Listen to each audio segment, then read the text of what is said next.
What is up, Steelers Nation? Thank you so much for jumping on to another episode of All Steelers Talk. I'm Noah Strackbine, joined always by my man in the corner, producer Nick Belsky. Find us on youtube.com/All Steelers Talker. Subscribe anywhere you get your podcast. The Pittsburgh Steelers, everybody and anybody knows exactly what's going on in Pittsburgh and what did go on Friday afternoon. Well, we're diving into where the Steelers stand post Aaron Rodgers visit, what it means, all of the information that has come from the visit between the Pittsburgh Steelers and Aaron Rodgers, and how a deadline, the first that we know of, has officially come into place, and whether or not we believe Aaron Rodgers is actually going to listen to it or just say, yeah, pal, I am the captain now. I make the deadlines. Not you guys. It's a pretty all right one here in the Berg today. It's a beautiful Monday. We're still on Aaron Rodgers watch. Week 3. Thought it was coming to an end in week 2. I'll tell you this. I'll give my insight on the visit before I give my full insight on the visit. I got a phone call almost immediately after Jerry Dulac tweeted out that Aaron Rodgers is in the building in Pittsburgh, and I think it was very cordial to say, hey, no, just letting you know that you could confirm that Aaron Rodgers is in the building. Thank you very much. It came with confidence going to get it done. Yeah, people are confident. People are confident. All right, awesome. 10 minutes later, Jerry Dulac deletes his tweet saying that the Steelers are confident that a deal gets done that day. I get a phone call saying, Don't say that the Steelers are confident in getting a deal done this day. And I said, oh, okay. Something changed. There was a complete 180 that happened in that building. From all we know, no negotiations were had. There were no numbers that were talked. Again, I'll dive into everything I've been told since that visit, what it means for the Pittsburgh Steelers, and everything that has emerged around the Steelers and Aaron Rodgers visit, plus the deadline that the Pittsburgh Steelers have reportedly set for the 4-time MVP. Nick, like I said, it's a pretty good one here in the Berg. I hope it's the same down in the DMV. How you feeling, my friend? Yeah, I'm feeling good. I was feeling anxious on Friday. I was hoping that we'd be able to come on Monday morning, or probably talk Friday evening on a live stream about, hey, the Steelers finally have their quarterback. Let's look at what else they need to do. But alas, here we are in week 3 of Aaron Rodgers watch. And it seems like, after everything that happened late last week, who knows when there's going to be an end to this entire saga? Yeah, we have no idea. And look, I was not jazzed up about Friday. I'll be very honest with you guys. I was very disappointed that he was in the building Friday. One, because I had no time to prepare. I'll take you through my Friday as this emerges. Okay, we do the podcast. I surprise my wife. Me and my wife were going to meet my parents. Halfway point from here in Scranton, Pennsylvania is State College. So we're going to go meet in State College. My parents have a Peloton that they haven't used since the day they bought it. I have been nagging them for a year now to say, hey, you guys aren't going to use that. I'll take the Peloton. I'm not going to go ever buy a Peloton, but I will definitely use yours if you gift it to me. Finally convinced them to come meet me and give me the Peloton. So surprise my wife, text her and say, hey, book this sick Airbnb cabin in the middle of Belafonte on Friday night. Super pumped about it. Was like, all right, went, got a bottle of wine, got some food to make dinner on the grill. Super pumped. I'm checking out. Look at my phone. Jerry Dulac tweet. I'm like, oh no. Oh no, not today. Not today. My thought immediately went, well, there it is. I'm canceling the Airbnb. That can't happen. I can't go away. I have to do a live stream tonight when Aaron Rodgers signs. I was pretty, Aaron, get out of there. Get out of there right now. Go home. Nobody wants you here. Just leave. That was my initial personal selfish thoughts on the whole matter. But we're here. And now, to be honest with you, I'm reversed. We're back. It's Monday morning and I'm going, you want to sign? We're good, dude. I'm sitting right here. I'm planted. We're fine. That's where I was. Let's go through the visit itself and everything that's gone on since, during, and potentially in the future because of what happened in Pittsburgh. Aaron Rodgers showed up in Pittsburgh. From what I was told, He showed up in the morning. It was a very last-minute situation. It was two sides, whether it was Aaron or Aaron's agent or whoever, booked it with the Steelers. Mike Tomlin, Arthur Smith, Omar Khan said, yep, cancel our flights to Michigan. We're not going to the pro day. Instead, we're going to sit back and we're going to meet with Aaron Rodgers, which is significant because the Pittsburgh Steelers go to several pro days. The one amongst maybe four that you can guarantee they'll be at, Michigan. Now, they did send Terrell Austin down there. They did send Carl Dunbar down there. You know, I've been told that just because Mike Tomlin wasn't there doesn't mean that they did not fall in love with guys like Kenneth Grant. And in fact, they did fall in love with a guy like Kenneth Grant in Michigan when Tomlin wasn't even in the building. Tomlin and Omar and everybody sits back. They meet with Aaron Rodgers. Meeting lasted approximately 6 hours. Aaron Rodgers left. There were no negotiations that were had. There was no money talked. This was simply meet Mike Tomlin, meet Aaron Rodgers, meet Arthur Smith. This is what we would like to talk about. Let's lay expectations for now and the future, which I think is very important for both sides to discuss. Hey, this is where we see you in 2025. This is also where we see you in 2026, whether it's on this team or not. I don't know. I wasn't in the room. Aaron was able to kind of get a feel for the coaching staff, the Steelers, the building, the atmosphere, understand where they're coming from, and then move on. And again, from what I was told, there was a sense of, or maybe it was said, I don't know to be exact, that the Steelers basically told Aaron Rodgers, kind of take it all in, absorb it all, think it over, really have an understanding, because it is very, very important for you to fully grasp what is going on in Pittsburgh, where we see you, where you see yourself, and to come in here with a full heart ready to go, hey, I have completely made up my mind that I think the Pittsburgh Steelers are my best landing spot. That is the Pittsburgh side of things. They don't want a half-hearted Aaron Rodgers. They've never wanted a half-hearted Aaron Rodgers. They've looked at this the entire time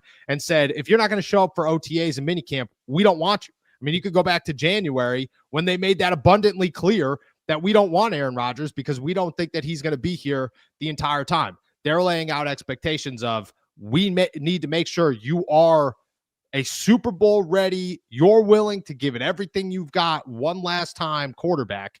And at that point, we feel good. Now, Rodgers left. I don't know exactly what was said. According to Fairbaugh, there's been a deadline in place. According to Florio, a bunch of things have come out. We'll talk how the Steelers are a safe bet, and I think that's where we start here. Is he says that they are a quote-unquote, according to a source, safe bet that he's going to land with the Pittsburgh Steelers. That's never changed, okay? One thing is for certain from this meeting.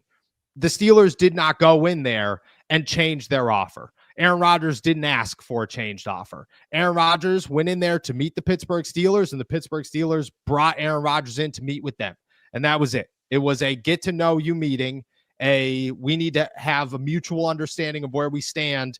The Steelers' offer is still a one-year deal that has not moved, has not adjusted. They have not changed it one time since they initially put it on the table, and they do not plan to change it at all. They are simply looking at this as, Aaron, look at, dude, we are very confident we are your best option, and we believe you're our best option where we stand currently. So if we want to figure this thing out, awesome. But what we're not going to do, what we do not view you as, and this, I don't know, I doubt this is exactly how things were said, but my understanding is the Steelers do not view Aaron Rodgers as their savior, like teams like the New York Giants might.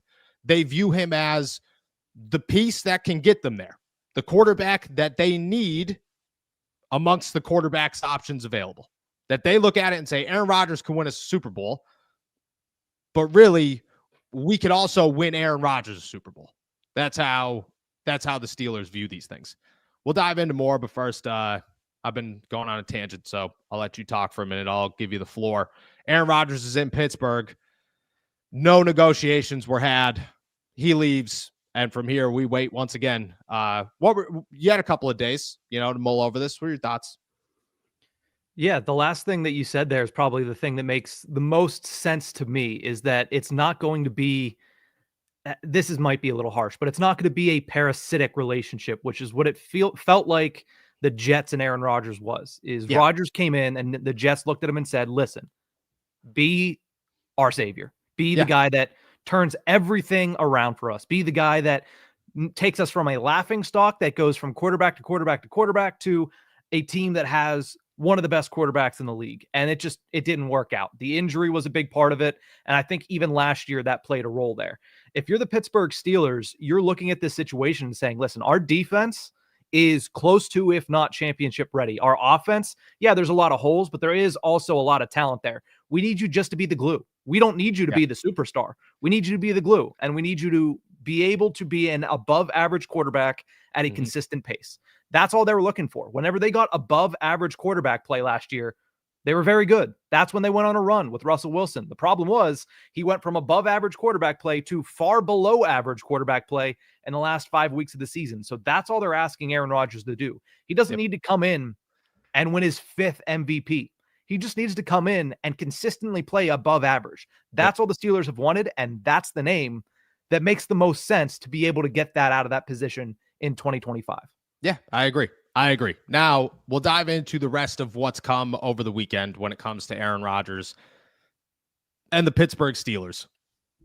We'll start with Florio saying that Florio said a lot over the weekend. He has fully dove into the Aaron Rodgers Pittsburgh Steelers thing, and I think some of it is wild. Some of it is, I've heard the same things, and some of it is just like you're a little stretching the truth. Maybe not stretching the truth, just kind of pulling one out of here to toss it out there to really like, hey, we need to write something. He's the best at that. Mike Florio is the best at the conspiracy. I thought I was pretty good at conspiracy theories. Mike Florio smokes me. We'll be very honest.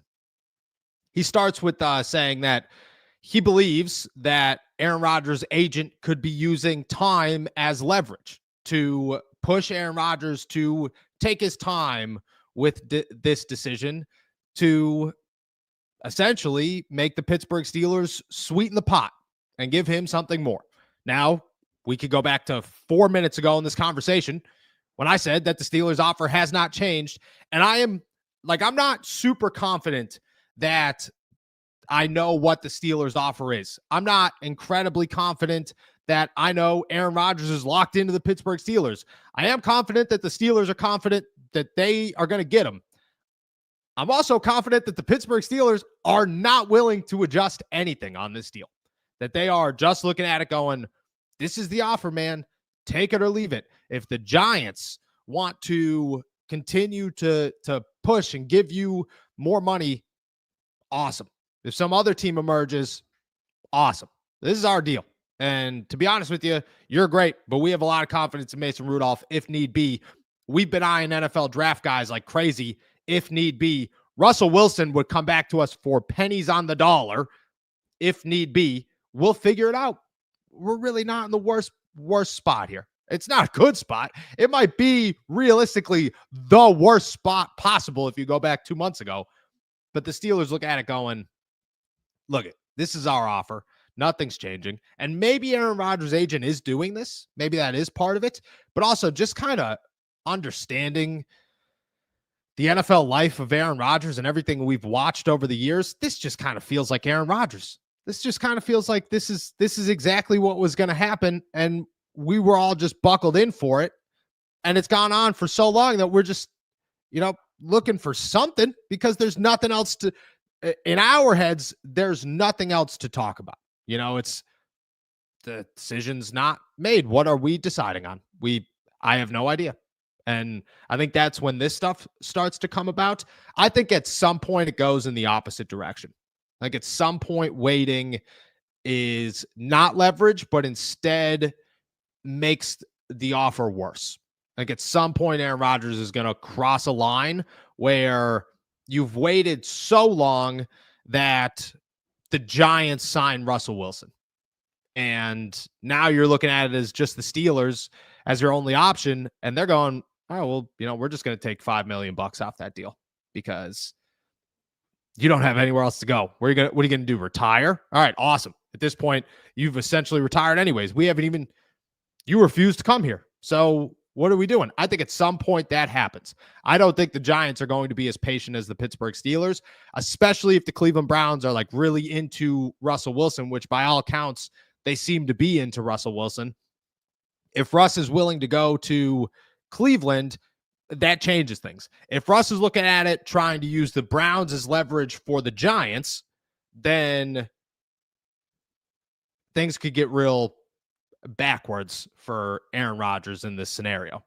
On the other side of it, and this one's wild, he said that there's a possibility that Aaron Rodgers used a visit with the Pittsburgh Steelers, his first free agent visit, 2 weeks after an offer has been on a table, not to see if he could get to know the Pittsburgh Steelers, not to see if the facility's great, not to see if he could walk through and feel the emotion behind the 6 Lombardi sitting there. And I've been there. I'm there all the time. I've walked through the hallway where you walk through the door and look over and go, damn, there they are. It hits you, gives you the, butterflies. See if Aaron Rodgers felt that same effect. Nope. Aaron Rodgers used it possibly to see if there are leaks in the Steelers building, and they failed. They failed because Jerry Dulac got the news immediately.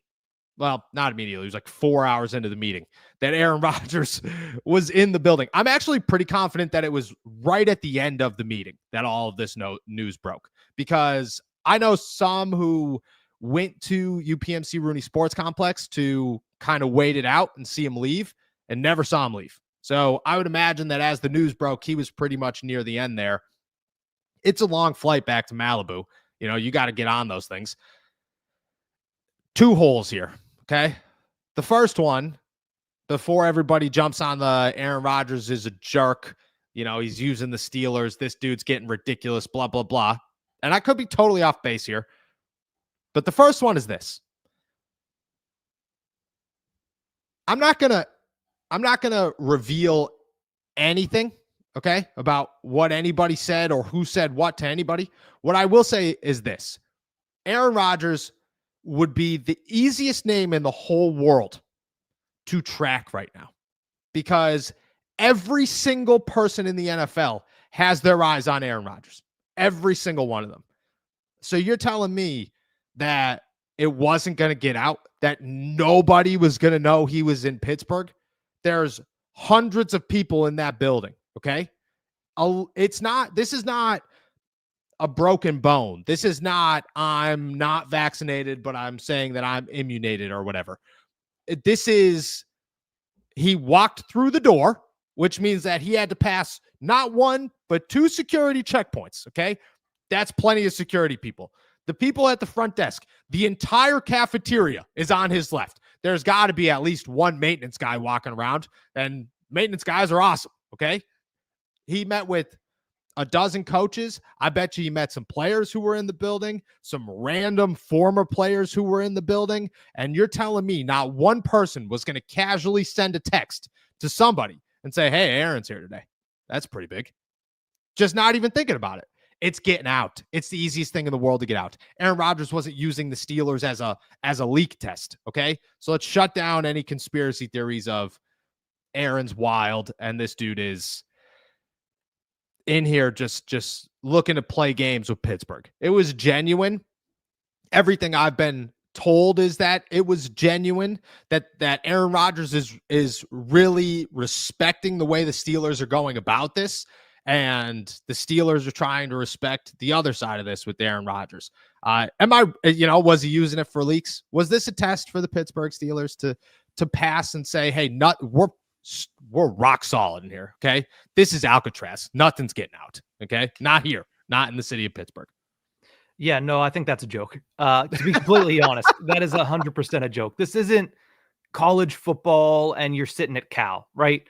This is the NFL. There are so many eyes. There are so many people plugged in. There are leaks in every building. How else do you think Adam Schefter and Ian Rappaport have their jobs and get paid so much money? It's because they just have connections in all 32 buildings. Well, even local people have connections in these buildings. So no, I don't think Aaron Rodgers is sitting there saying, well, if there's a leak, I'm not going to Pittsburgh, or if there's a leak, I need to know before I even sign. It's like, no, he expects this. The guy has been in the Green Bay Packers building for a decade plus. He's now been in the New York market with the New York Jets for 2 years.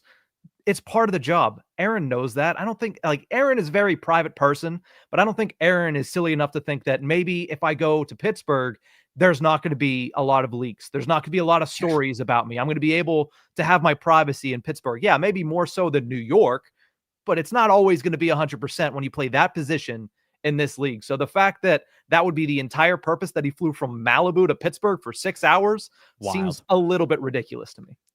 Absolutely wild. There's nothing behind it to say this is what it was.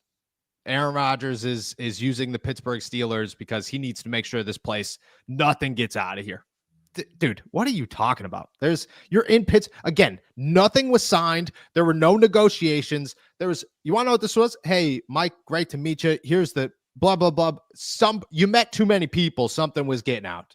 Okay. This isn't organizational leaks like it was in New York. That's what he was saying. That's what Florio was referencing is how Rodgers called out the leaks in New York. I bet you there are leaks in New York, but still, like, dude, go back through the times. Okay. Go back through the times. The Deontay Johnson, Mitch Trubisky situation. Nobody brought that up for like a full year. Okay. Yeah.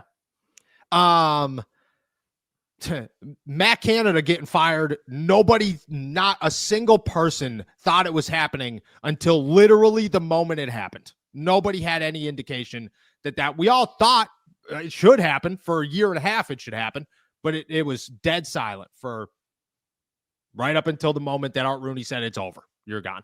And try again. Like, I believe I know how that went down, but I'm not going to say exactly how that went down. But we still are all kind of interpreting did Kenny want to be a backup, or did he say F off? You know, I'm not going to be a backup to Mason Rudolph. We think I am a joke.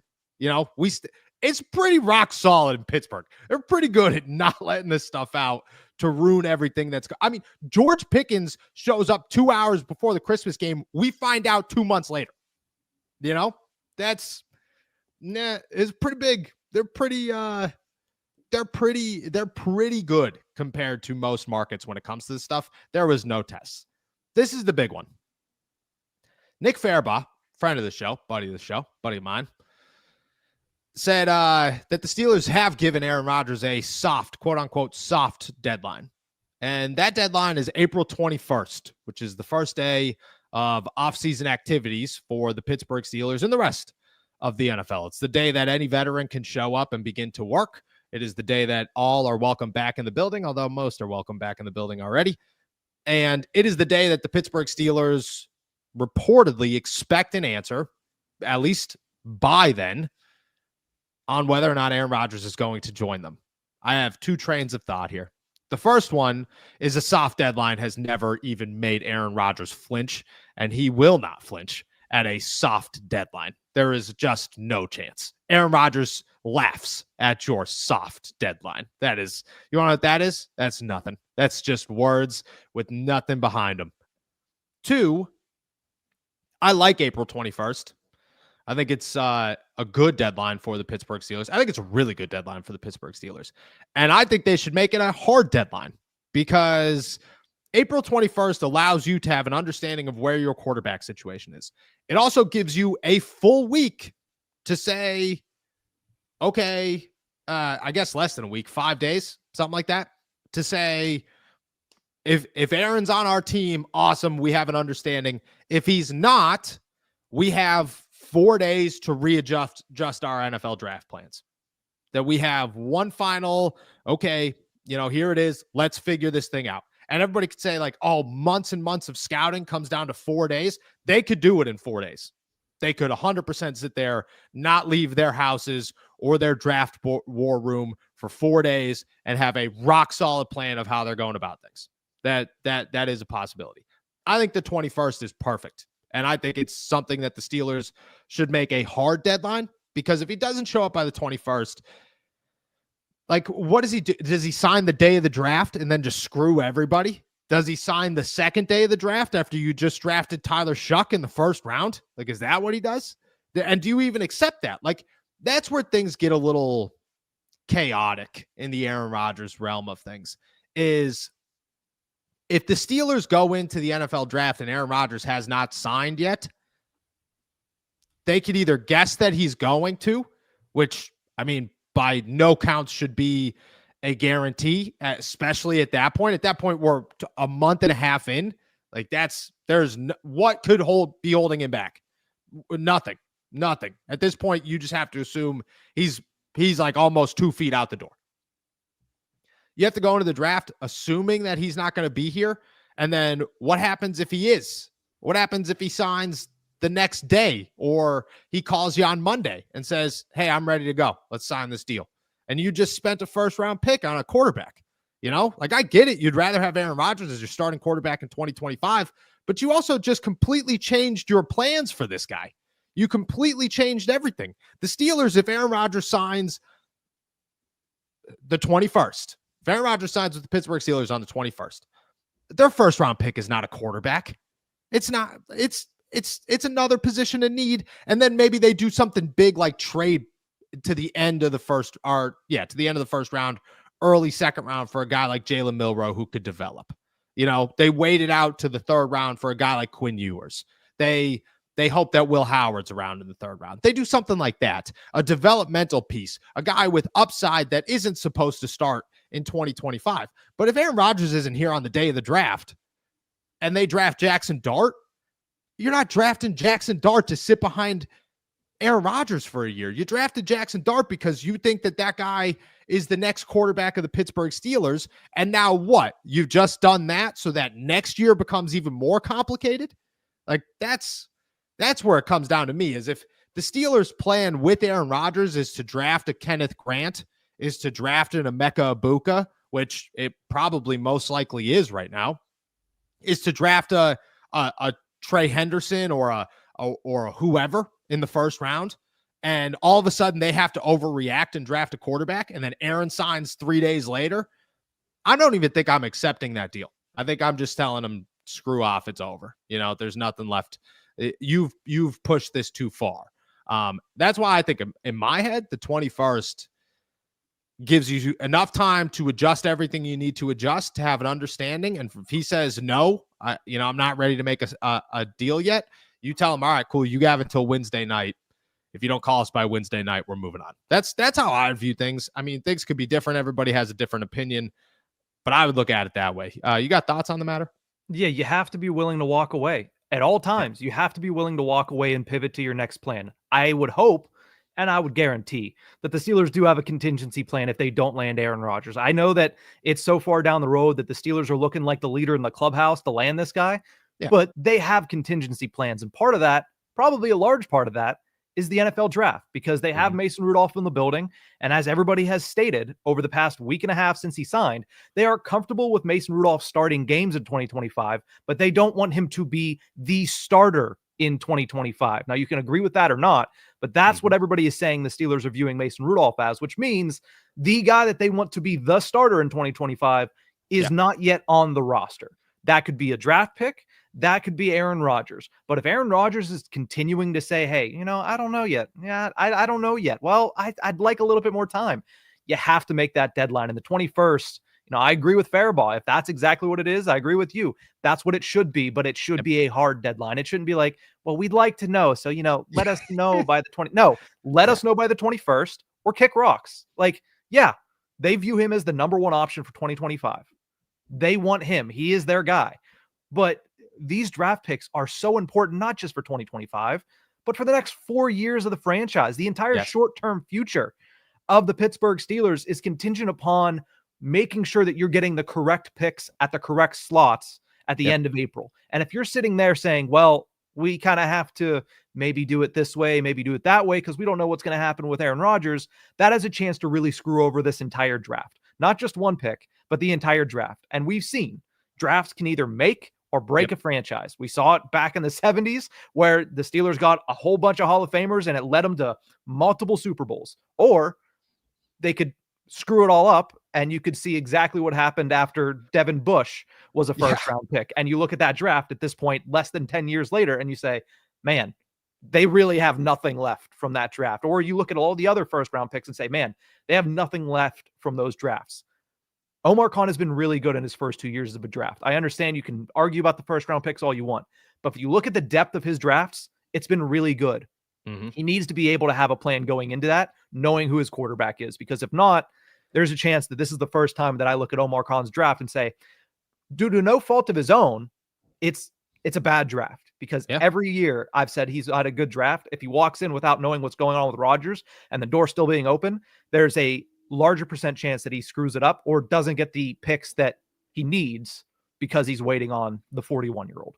Exactly. The Steelers are so close. Everybody wants to talk rebuild. Everybody wants to talk, the Steelers need to blow it up. The Steelers have built it. The Steelers are a team where there are select positions that still need to be accounted for long-term. Corner, your third safety, your defensive line, your replacement for Cam Hayward, your wide receiver. Those are the big ones. And then you got to fill in the gaps of what doesn't work. Maybe Broderick Jones doesn't work and you have to replace him and so on and so forth. But it's done. They have spent the time and the years to put this thing together without blowing it up. And they're at a place where they're pretty freaking close. They're pretty close. And drafting a quarterback in the first round to overreact to something and then have it come back to bite you in the ass because Aaron Rodgers says, never mind, I'm coming. And now you just wasted that pick on whoever it is, you just look at the Steelers. They probably have a plan. And I would imagine the Steelers draft a quarterback this year.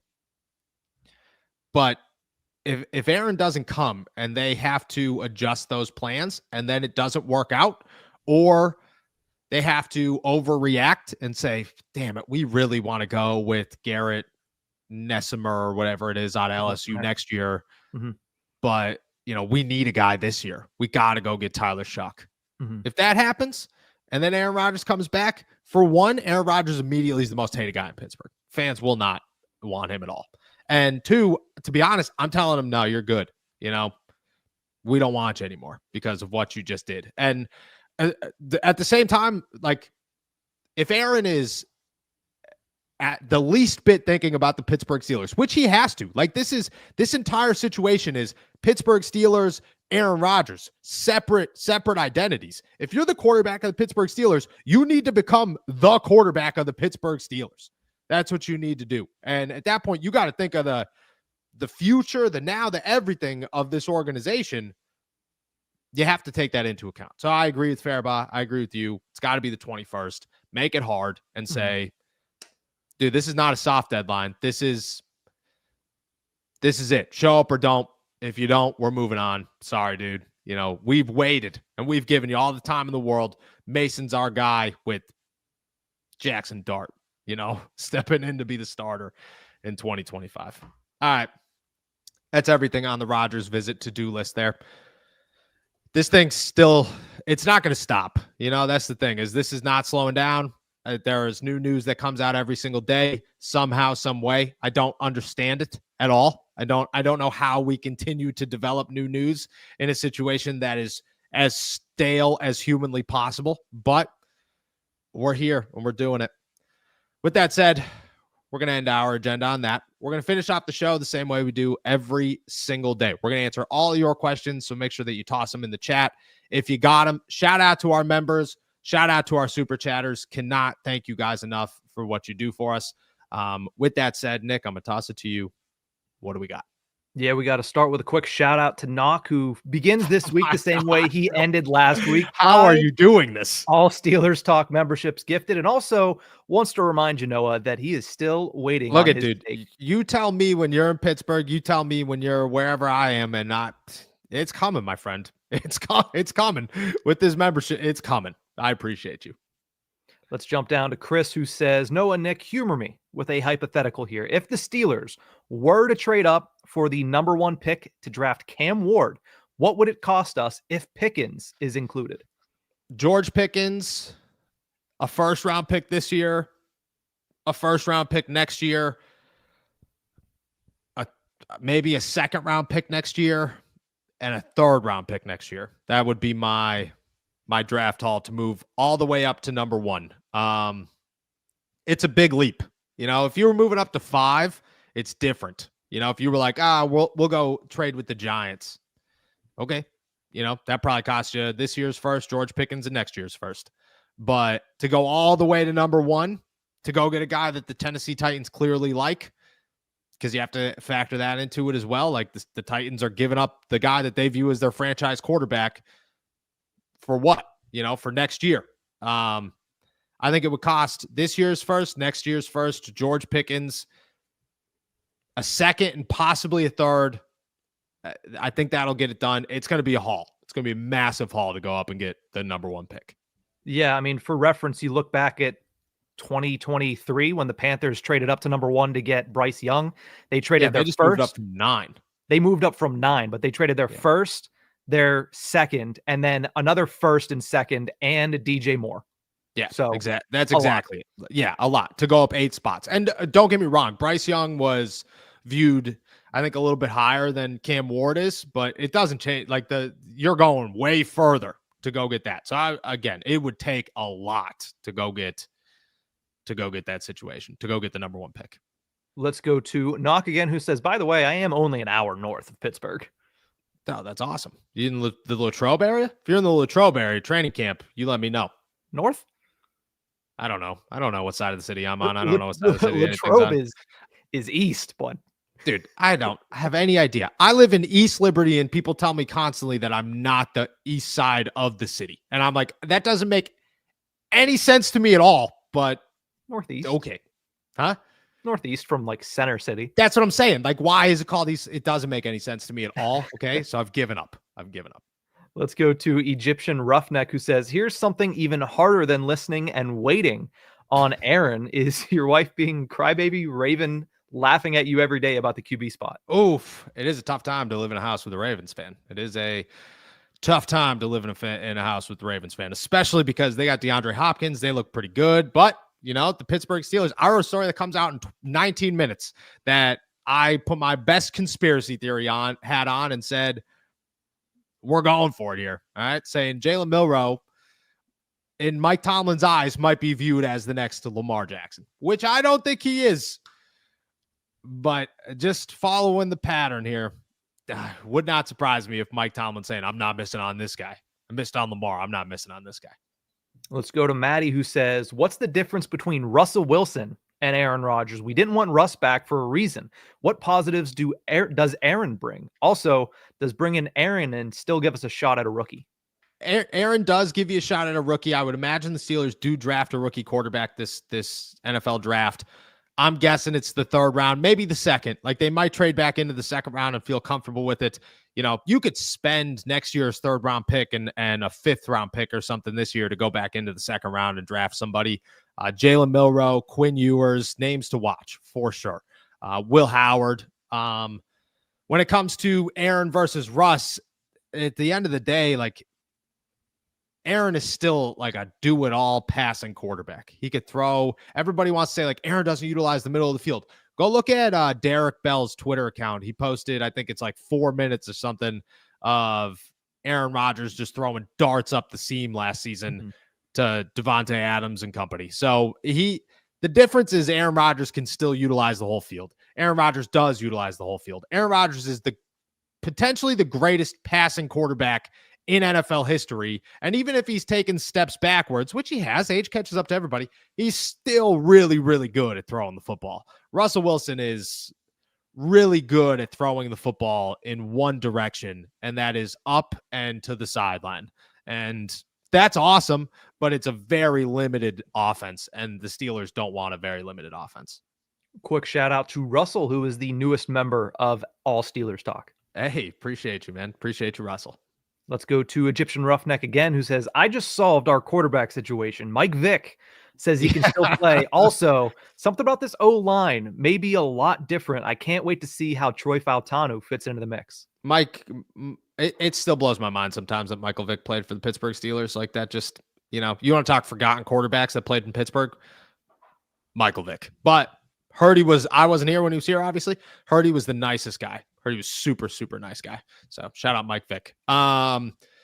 I do love the offensive line. And again, like it's big question marks, but the Steelers have put the time and the effort in to build in this thing. It wasn't go solve it all in the draft or in the free agency like they did a couple of years ago. This is, we have drafted the guys. We have gone young. We have built this thing from the ground up. Let's see if it works. We don't know if it's gonna, but it's got the Zach Frazier's a monster. I trust Troy Fautano. I think he's a really, really good player. I don't know what I think about Broderick Jones yet. I'm hoping for the best. I think worst case scenario, you bump Broderick Jones into left guard, you move Troy Fautano to the left side, and you go draft a right tackle next season and say, all right, let's do it again. Let's run it back, figure it out. Troy's natural position is the left side. Everybody's just saying the Steelers made him a right tackle because he had a left-handed quarterback. Doesn't make any sense to me. I like the pieces that they put together. I think that is something that everybody is sleeping on and trying to say the offensive line stinks. Maybe it does, but they have done the work to make it not stink long term. Let's go to Marlon, who says, is it a good look for the head coach and general manager to skip a pro day for a 41-year-old quarterback? That's a very good question to ask, Marlon. It's a very good question to ask. I think in the general sense of things, no, but if you're trying to land Aaron Rodgers and the market looks the way it is and the way that this is all going the way that it is, it's not the worst look the Steelers have had throughout this entire process. I'll say that. I don't think it's the worst thing they could have done. Michigan's pro day was a big pro day, obviously. But TA could tell you, and Carl Dunbar can tell you if Kenneth Grant and Will Johnson are animals. They're pretty good at being like, yeah, those guys are freaks. Just in case you didn't know, fantastic players. Now they didn't get the pre-pro day dinner that they gave to other guys, but I think that of all pro days, this is, if they skipped Will Howard's pro day to meet with Aaron Rodgers, questions. There are a lot of guys down there that you probably want to see a little bit more of. Trey Henderson, Quinton Junkins, Emeka Ibuka. There are names down there. Michigan's, it's really like, all right, those big two, are they going to be there? Probably. All right, cool. Sounds good. We want them. Let's go to the next question here. Noah and Nick, I never miss a show, but why are we pushing for a 41-year-old quarterback that is going to get destroyed behind our offensive line? Is this really our only / best option right now? Hey, I appreciate you. When it comes to the quarterback, I think the offensive line, if things click, if year 2 for Zach Frazier and Troy and Mason McCormick turn out way better than year 1, the Steelers' offensive line looks great and it works really, really well. So the Steelers have built their offensive line. It's just a matter of when it's going to click. You can't take last season and say that is the determining factor for my thoughts in 2025. That can't be the case because you're missing the biggest component here, and that is development. They came in as rookies. You had half of a rookie starting offensive line, and then Broderick Jones playing the right side when he should be playing the left side, and no Troy Fautanu. You're coming in next year. You got 2 guys with development, Broderick making the change, and Troy coming back. I mean, they're just the positives are there, and they're significant. So you got, and maybe it doesn't work out, but this is the best group the Steelers could have put together in my eyes to make this thing happen. And now you just got to think or see if it does work and have some faith that it's going to. Let's go back to Marlon, who says, would the Steelers make Aaron Rodgers stop going on the Pat McAfee show? Oh, that's a good question again. I don't think so. I don't think they would. They love Pat to begin with. They're definitely trying to improve their social status, I would say. Once Aaron started saying some wild things and things started getting a little controversial, maybe there's some conversations to be had, but I don't think they would. It is a big conversation to be had, though. It is you got to imagine that Omar Khan and Mike Tomlin have definitely dove into whether or not Aaron would be on the McAfee show this season. Let's go to the next question here. Arch Manning in the 2026 draft, if he comes out in Pittsburgh, just use all your compensatory picks that we are getting next year and let's go. Forget Aaron, rock with Mason this year. I agree with the 2026 thing. That would be so awesome for the Pittsburgh Steelers. And you got to think that they're thinking it. You have to think that Art Rooney is trying so hard not to get involved, but is also saying, guys, go get Aaron Rodgers because next year we are going to get the guy. It's in Pittsburgh. We're going to get the guy in front of everybody. And you got to, like, that would be such an awesome story. They know these things. They think these things. They have these conversations. Go get them all. I think it would take a ton of movement to go get that first round pick or that first overall pick. I think you'd give up 3 first round picks minimum, couple of second round picks, and probably a third round pick in there just to go get the first pick in the draft, which could be worth it if you think that your team is set and ready to go outside of that. Maybe it is, maybe it isn't. That's a conversation to have next year, depending on how good Arch Manning looks. Also, you have to have the right team in that slot, right? If it's the Las Vegas Raiders, there's probably nothing you can send them that's going to get them to come off of that pick. A team that hasn't had a superstar franchise guy in that long, you'd have to imagine that if it's the Raiders, if it's the Browns, if it's the Giants, then you're kind of screwed. If it's a team like the Browns might get Shedeur. No, they might. So that's true. Yeah. But again, if there's a team that doesn't have that guy that gets into that slot, then it doesn't matter anyway.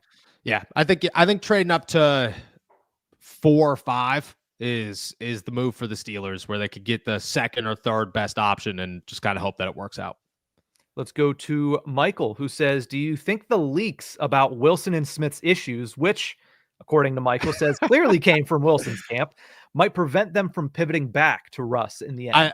I think it's a very, very long shot for Russell Wilson to end up back in Pittsburgh. I mean, from the jump, we have been reporting here that the Steelers have little to no interest in bringing Russell back. I mean, you could go back to like the first day of the offseason, and we were talking about it. They don't view Russ as the guy that's going to win them a Super Bowl. They don't view Russ as the guy that gives them any more potential than Mason Rudolph does. He just comes in here and causes issues and, doesn't utilize guys like Pat Freiermuth or stuff like that. And, has a big opinion. And, Aaron Rodgers does, certainly, but he's also a quarterback that could probably do more than Russ at this point in his career. So, I don't think, from everything I've been told this entire offseason, I've never once been told the door's shut on on Russell Wilson. I have been told time and time again that he is very low on their list of possibilities for a starting quarterback in 2025. Let's go back to Marlon, who says, if Russ goes to Cleveland and we lose every game to the Browns and also lose the game to the Jets this year, do we end up cleaning house? No. The Steelers never will ever clean house. We have to get that narrative out of here. It just hurts in the long run to try and fight yourself saying they might clean house. They'll never clean house. They will never clean house. I do think that the wildest outcome for the Pittsburgh Steelers this year, the worst, you want to hear the worst potential outcome for the Steelers possible, is Russell Wilson. No, I take that back. Russell Wilson goes to the Giants. Okay. Makes the Giants look pretty okay. But honestly, nobody really cares. Kenny Pickett starts in Cleveland, beats the Steelers twice. Justin Fields is in New York, wins MVP for how good he is. Which Cam Hayward says he's going to win an MVP at some point in his career. That's what he said on Rich Eisen's show the other day. Wins MVP for the Jets. And the Pittsburgh Steelers just truck along with Aaron Rodgers, who causes all sorts of issues all season long. And they end up 9-8 with the 19th pick in the NFL draft. That is the worst case scenario for the Pittsburgh Steelers in 2025. Let's go to No Coast Golf, who says, which quarterback, Russ or Rodgers, would provide a better leadership value to this team? If I'm going to be very honest, I think it's Rodgers. I think guys were a little turned off with the constant positivity of Russ last year. The whole there just never seemed to be that fire. It was always things are great. It's going to work out. I think some guys need you to be dude, we suck. Let's get this together. Let's figure this out. And I don't think Russ was that guy.